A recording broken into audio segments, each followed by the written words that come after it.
The North African desert in 1942 was a place where every drop of fuel meant the difference between mobility and paralysis, between survival and collapse. For the men of the German Afrika Korps, fuel shortages were not an occasional inconvenience. They were a constant enemy, a daily reminder that their supply lines stretched hopelessly across the Mediterranean, threatened by Allied aircraft, submarines, and naval patrols. German tank crews often joked, with a bitterness born from exhaustion, that their vehicles were not stopped by British guns, but by empty fuel tanks. And many times, that joke was not far from the truth. Rommel, the commander whose brilliance impressed even his enemies, complained endlessly in his reports that he could have achieved sweeping victories if only a few more tankers had reached his ports. But those tankers rarely made it. British intelligence, naval dominance, and air superiority ensured that most Axis shipping heading for North Africa never reached its destination. Sometimes, the sea itself seemed like an enemy, swallowing up the precious supplies that Rommel desperately needed.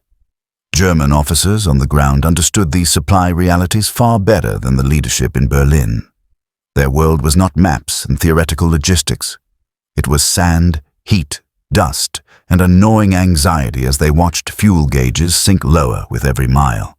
They knew what it meant to ration fuel at a level that seemed almost absurd to American soldiers. Where American units were accustomed to refueling generously and even wastefully, German officers measured every liter, calculating whether a patrol was necessary or dangerous, whether an advance was possible or suicidal, and whether retreating might consume more fuel than they could afford. Every decision, no matter how small, had to be weighed against the fuel they didn't have.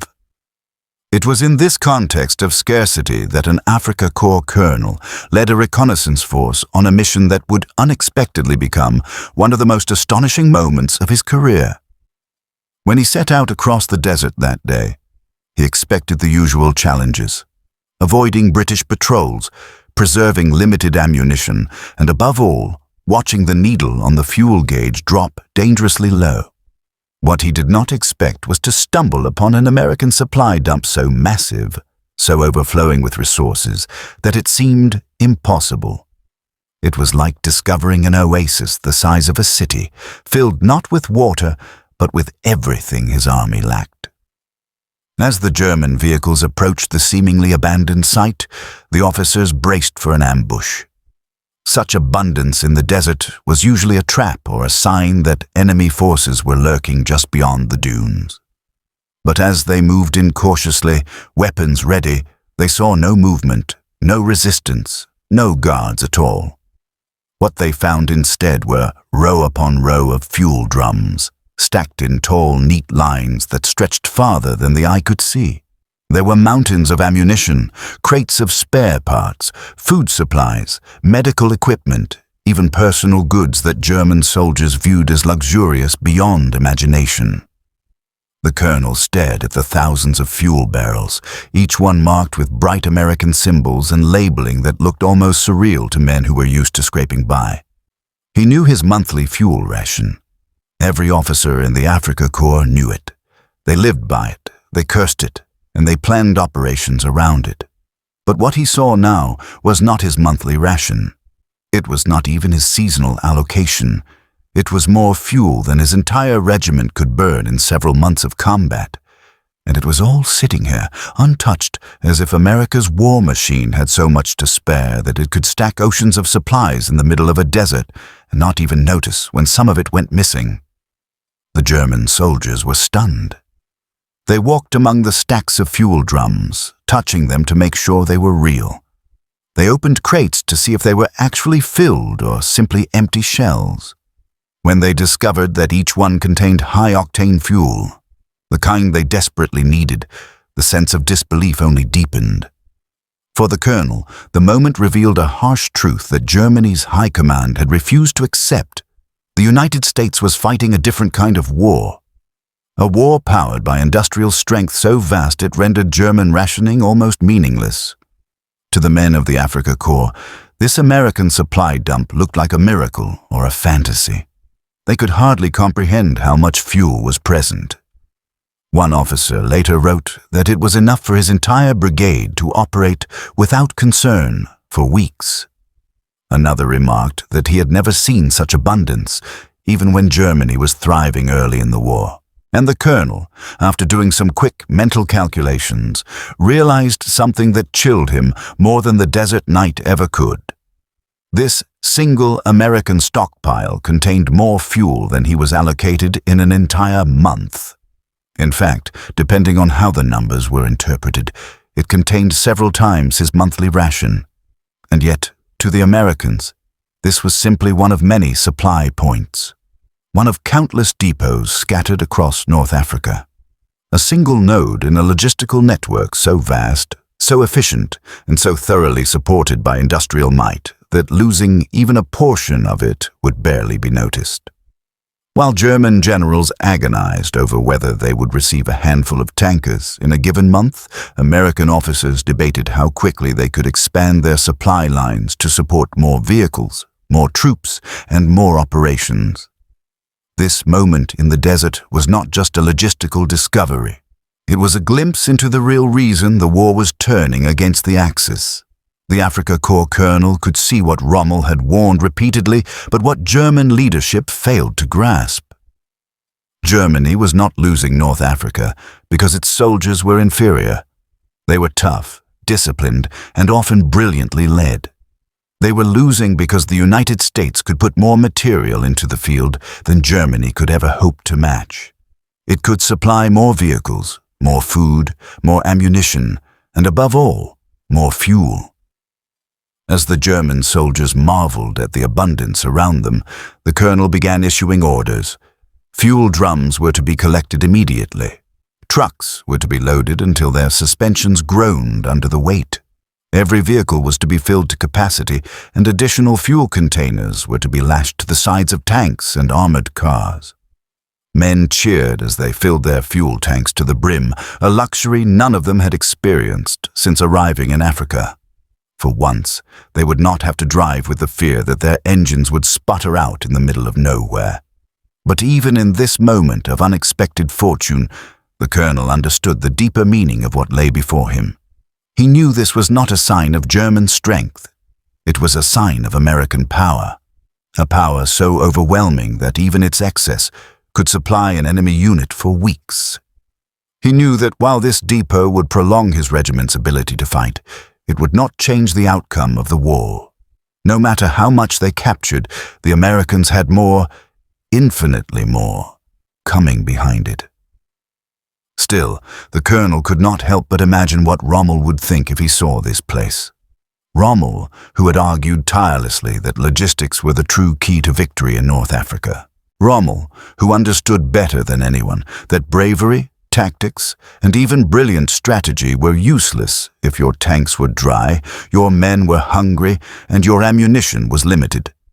If Rommel had been standing there beside him, he might have laughed at the absurdity of it. Or perhaps he would have fallen silent, knowing that the war had already shifted beyond what clever maneuvering could fix. The men finished loading their vehicles and prepared to leave, but they all glanced back at the endless rows of supplies. Some were shocked into silence. Others shook their heads in disbelief. A few muttered about how the Americans must be living in another world entirely. And in a sense, they were right. America's world was one of factories operating day and night, of assembly lines producing fuel containers faster than Germans could empty them, of ships filling entire harbors with supplies destined for every front. As the German column rolled away with their captured treasure, the colonel reflected on the broader war. He had seen the British fight with determination and experience. He had seen the French collapse quickly, but regroup later. He had seen German soldiers achieve remarkable victories with limited resources, but he had never seen anything like the American logistical machine. It was vast, relentless, and indifferent to setbacks. Losing a supply dump was not a crisis for the Americans. It was a footnote. In that moment, the colonel understood something that would stay with him long after the Desert War ended.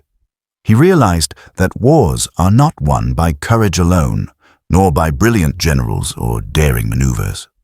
They are won by the ability to sustain armies, to keep vehicles moving, to keep soldiers fed, armed, and supplied. And in that regard, America possessed a strength that dwarfed anything the Axis could muster. The captured fuel would allow the Afrika Korps to operate more freely for a time, perhaps even launch an unexpected counterattack or extend their lines of communication.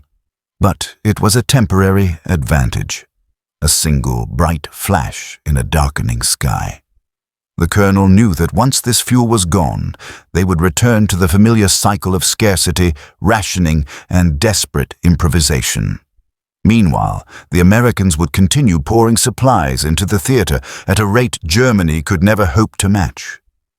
For the men driving away with their vehicles full, the moment felt like victory. For the colonel, it felt like a revelation, a glimpse into a future where German bravery would not be enough to overcome American abundance. And as the desert wind whipped across the dunes, carrying the smell of petrol and sand, the colonel realized that this captured supply dump was more than just a fortunate discovery. It was a symbol of the war's turning tide. As the sun beat down over the North African desert, the German Afrika Korps continued pressing deeper toward the newly discovered American supply dump, a trove so vast and so unexpected that even the seasoned officers accompanying the captured colonel were unsure how to react. The colonel had seen Allied supply lines before.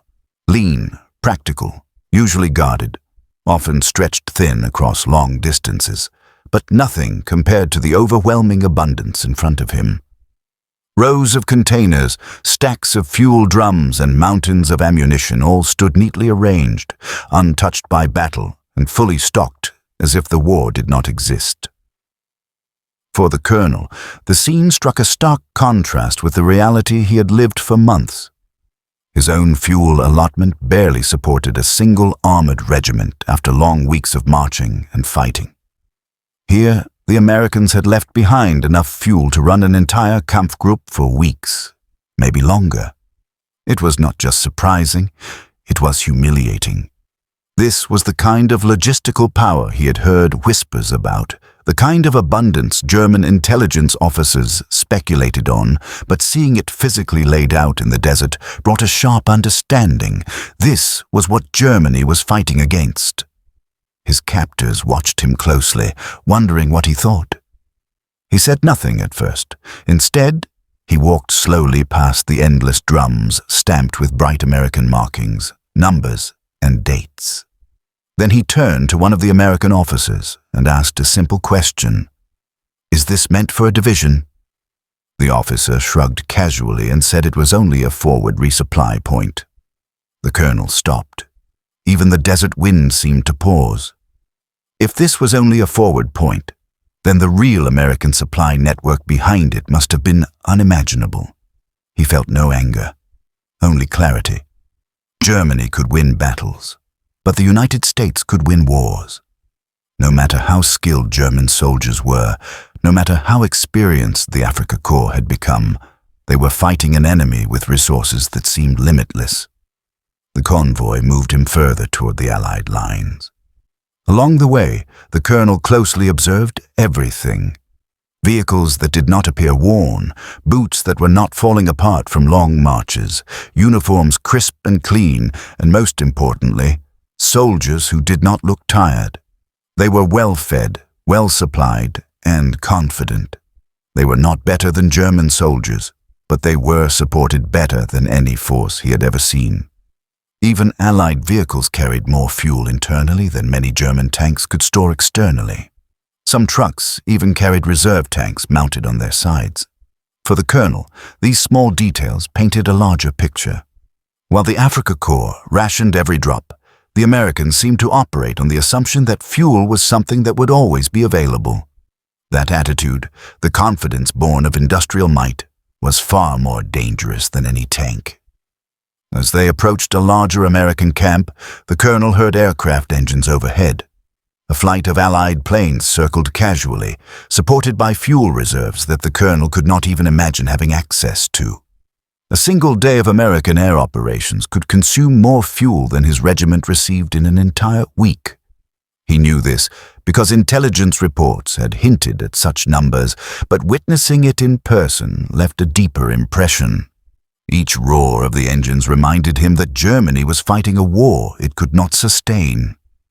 Inside the camp, the colonel was offered water, food, and medical attention. The Americans treated him according to the Geneva Convention. He ate in silence, reflecting on what he had seen.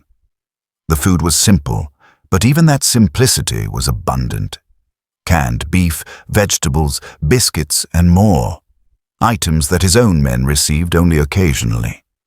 He wondered how a nation across an ocean could deliver so much material so far from home, while Germany struggled to support its troops barely 1,000 miles from its own borders. As night fell, the desert cooled quickly. The Americans lit their campfires with ease, fueled by wooden crates that held more supplies. The colonel sat quietly in a tent, guarded but not mistreated. He listened to Allied soldiers talking about families, future plans, and confidence in eventual victory. They spoke as if victory were inevitable, almost routine. Only then did he fully understand that to them, this war was not a desperate struggle, but a matter of logistics, strategy, and overwhelming production.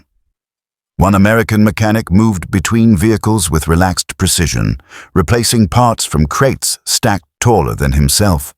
The colonel observed him carefully. Every component was standardized, every spare part numbered and ready. German mechanics often had to improvise, modify, or scavenge parts from damaged vehicles. Here, everything was available. The mechanic simply reached into a labeled crate and pulled out the exact part he needed, as if working in a factory rather than a battlefield. Later, as the colonel was escorted toward a transport truck, he saw an American fuel tender arrive. It was enormous, larger than any German equivalent, and it carried more fuel than his entire battalion had been issued in the past month. The truck refueled multiple vehicles in minutes. What struck the colonel was not just the amount of fuel, but the efficiency. The Americans had mastered the art of rapid resupply. It was organized, predictable, and endless. The memory of the captured supply dump stayed with him throughout the night. He imagined his own regiment rolling into that paradise of fuel and ammunition, finally able to maneuver without hesitation. How different the desert campaign might have been if Germany possessed even a fraction of this abundance. Perhaps the battle lines would be different. Perhaps the war itself would look different. But speculation brought no comfort. He knew the truth. Germany had never possessed such resources, and no amount of skill or bravery could compensate for that deficiency. The next morning, an American intelligence officer questioned him gently, not about troop movements or strategies, but about his impressions of the supply dump. The colonel answered honestly. He acknowledged the power of the American logistical system. The officer nodded, unsurprised. The Americans already knew their strength. They built their entire war doctrine around it. Transporting the colonel further inland, the convoy passed yet another supply area, even larger than the first. Towering stacks of crates, endless rows of fuel trucks, and warehouses lined with spare parts stretched across the horizon. It looked less like a military camp and more like a distribution center belonging to a global corporation. The colonel realized that even if Germany had captured the first dump, it would not have mattered. The Americans could replace it within days. That realization was heavier than any chain. As the colonel continued observing the American war machine, he noticed something else. Morale. Allied soldiers were confident and rested. They were not worn down by constant shortages or fear of running out of essential supplies. That psychological strength mattered. A soldier who knows he will eat tonight fights differently from one who hopes he will. By the time the colonel reached the POW camp, his understanding of the war had changed entirely. The camp itself was clean and organized, staffed by officers who adhered strictly to international rules. He received a bed, blankets, and regular meals. He even received updates on his status and rights. It was a sharp contrast to the harsh conditions German forces often imposed on captured foes. In the following weeks, the colonel reflected deeply on what he had witnessed. He wrote notes, sketches, and reflections about the American logistical system. He analyzed how their supply chains functioned, how they integrated industrial output with battlefield requirements, and how they leveraged their manufacturing capacity. He realized that the Americans did not just outsupply Germany. They outplanned and outproduced them on a scale that defied conventional military thinking. Every day, more Allied convoys passed outside the POW camp fences. Trucks, tanks, artillery pieces, and fuel haulers rolled endlessly toward the front.